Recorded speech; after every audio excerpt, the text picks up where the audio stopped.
Hey, Brian from Garage Hall. We actually just got done cleaning our chimney, but I wanted to try this out first. It's the Gardus SootEater, and I gotta tell you, this thing works absolutely fantastic. So this is our chimney, and I have a ladder out because I was doing some maintenance at the top, but I'm gonna show you how easy it is to actually clean this on your own.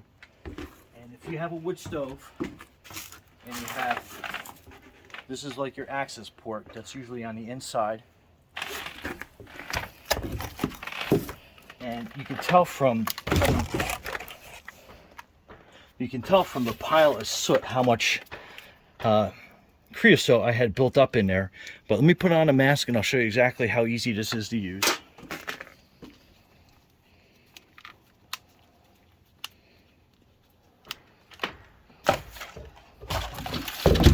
Okay, so that's your whip side.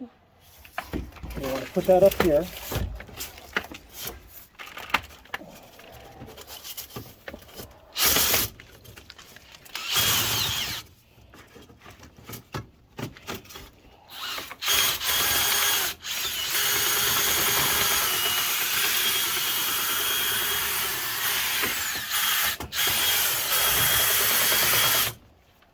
So basically,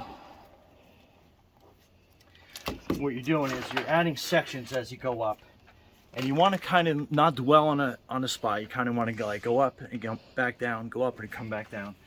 And then basically what you have is you have this chalk. Let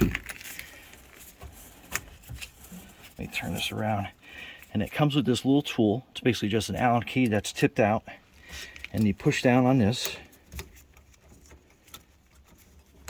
And then you can remove that, and then you can add another section so you can go all the way up. And depending on the length of your chimney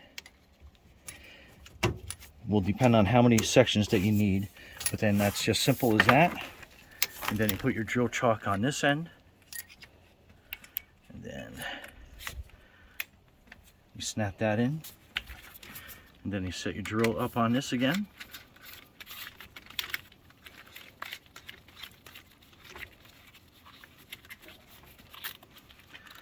Crank it down, put your air filter on.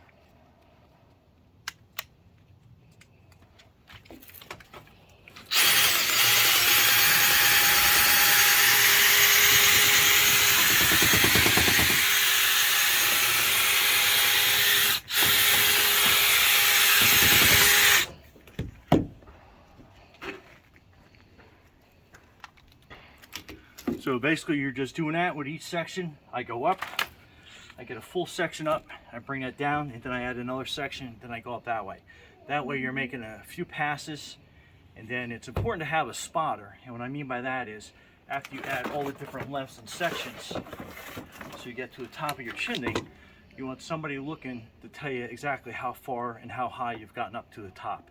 You actually start seeing a whip come out through the vent holes at the top of your stove. You can actually do this from inside the house as well.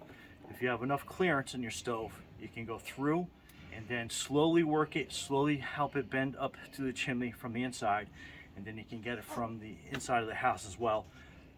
Don't recommend that, however, because you're going to get a lot of that soot flowing into the house. If you have an access port to your chimney outside, that's going to work the best for you. If you can only get from the inside, it's doable, but I'd have somebody there with a shop vac over your shoulder and make sure that they're vacuuming up as much soot and creosote that's coming down as possible. Anyway, Brian from Garage Hall, I absolutely love this thing. And be safe out there.